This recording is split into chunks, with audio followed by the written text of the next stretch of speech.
there, Alaskans, wherever you are. Welcome to the Must Read Alaska Show. Coming to you from somewhere in Alaska.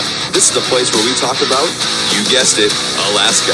Where we keep the mainstream media on their toes and where we are standing up for what's right in a world run by leftists. You can find out more by heading over to mustreadalaska.com and also checking out the Must Read Alaska YouTube channel for some really great content. But first, let's get this party started.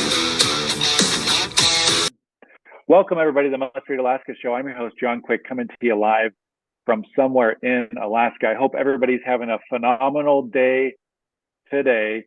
And man, we have got a special treat for you today. We have speaker Cathy Tilton. She's been on before, and we're very excited. One, that she is the speaker, and two, that she is on the Must Read Alaska Show today. Welcome to the Must Read Alaska Show, speaker. Thank you, Jonathan. Thanks for having me today. And hello to everybody out there looking at this podcast. Well, I know that when you became the speaker, as we were talking about kind of a little bit before, you know, the folks, myself, my friends, we were very excited that you became speaker. We all know that we've had to kind of a little bit of a rocky go of it as Republicans. The last couple sessions, not last year's included, but the ones prior to that. And so we were very excited for you to be the speaker. Can you talk to us a little bit about how that felt? That's got to be a big accomplishment. Was it kind of like a surreal experience? Like you're now the Speaker of the House for the state of Alaska. Yeah, thanks, Jonathan. Yeah, it is a little surreal. I do have to say, when I started my career here in the legislature, I started as a staffer and never had visions of moving into even being a legislator. So going from, representing my community to even moving to being the minority leader and then to be elected the speaker by my colleagues was quite an honor and absolutely a blessing in my life. And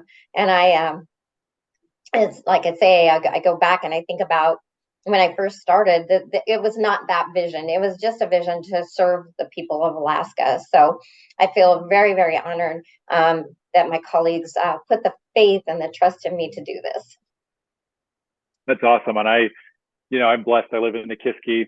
I get a friend of mine is former speaker, Mike Chenault. So it's fun to hear from him. It's a lot of responsibility to be the speaker for the state of Alaska. I'm sure you don't take that lightly. A lot of people don't really know what, like the full responsibilities of the speaker. Like, what is it about, it's a leadership role. If you had to kind of talk, give the elevator speech on what is different from just being a normal elected representative to being the speaker, what is the difference there? Paint that picture for folks to see, it's a big job.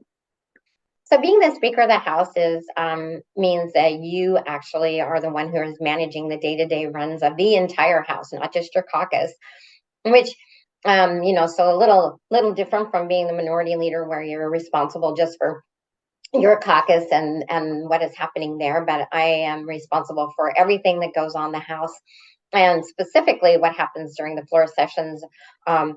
The Rules Committee does set the agenda for the floor, but I run those day-to-day meetings on the floor.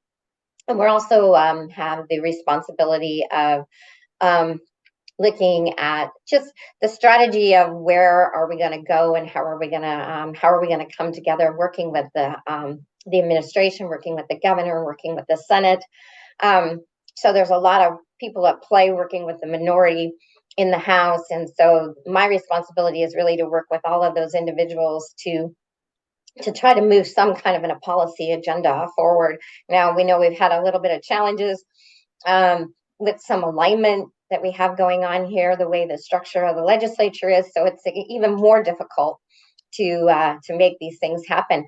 But there are good things that did happen. And I feel really excited. I hate to say that it's my very own bill, but one of the most highlights of my summer was the governor signing into law HB 61, which is a 2A rights amendment bill.